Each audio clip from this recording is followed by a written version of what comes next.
மக்களே, சேனல் மேலே தள்ளாதீங்க. உங்களுக்கு பிடிச்சா லைக் பண்ணுங்கள், ஷேர் பண்ணுங்கள். இது நான் வந்து நீங்கள் லைக் பண்ணு, ஷேர் பண்ணு சொல்ல மாட்டேன். ஆனால் இன்றைக்கி உள்ள காலகட்டத்தில் என்ன தெரியுமா, நான் தேனி மாவட்டம் குச்சனூர் பாலாவட்டி சேர்ந்த ஒரு நபர் தான் பேசுகிறேன்.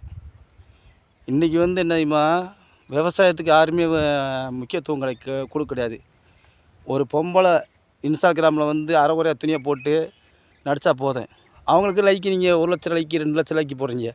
இப்படி இன்றைக்கி நெல் நட போய்த்து இன்றைக்கி நடிகர் நடிகை நீங்கள் எத்தனை இன்ஸ்டாகிராமில் பொம்பளை எல்லா பேரும் வரட்டும், பணமே வச்சுருக்கட்டும், இந்த நெல்லுன்னு நீங்கள் சாப்பிடுவீங்களா? மக்களே, விவசாயத்துக்கு முக்கியத்துவம் கொடுங்க. விவசாயத்துக்கு முக்கியத்துவம் கொடுக்கலட்டா நீங்கள் வந்து நம்ம தேனி மாவட்டமே வாடுறது வேஸ்ட்டு.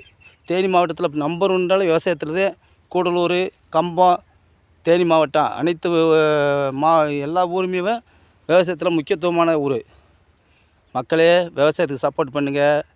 இன்றைக்கி வந்து நீங்கள் வந்து பொம்பளைக்கு லைக் பண்ணுறீங்க, ஷேர் பண்ணுறீங்க. இப்போ ஒரு பொம்பளை வந்து அரைகுறை நடித்தா நீ 1 லட்சம் லைக்கு 2 லட்சம் லைக் போடுறீங்க.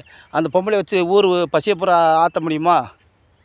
மக்களே, சிந்திங்க. சிந்திச்சுட்டு உங்களுக்கு நான் பேசுகிற வார்த்தையை வந்து ஒரு வார்த்தை பிடிக்குதுன்னா லைக் பண்ணுங்கள், ஷேர் பண்ணுங்கள், கமெண்ட் தெரிவிங்க. மக்களே, எனக்கு நீ லைக் பண்ண முடியாத அவசியம் இல்லை, கமெண்டில் வந்து நல்லது தெரிவிங்க. மக்களே, அடுத்த சந்திப்பில் சந்திப்போம். இங்கே பாருங்கள், வாழை தென்னை எங்கள் ஏரியாவில் பூராமே இந்த ஏரியாவில் பூரா இருக்கிற ஏரியா. இந்த இது இன்றைக்கி இங்கே விவசாயம் பண்ணுறதுனால தான் நீங்கள் மெட்ராஸில் வந்து நீங்கள் கரெக்டான முறையில் உங்களுக்கு சாப்பாடு, அரிசி எல்லா ரகமும் உங்களுக்கு வந்து சேருது. மக்களே, வந்து விவசாயத்துக்கு சப்போர்ட் பண்ணுவோம்.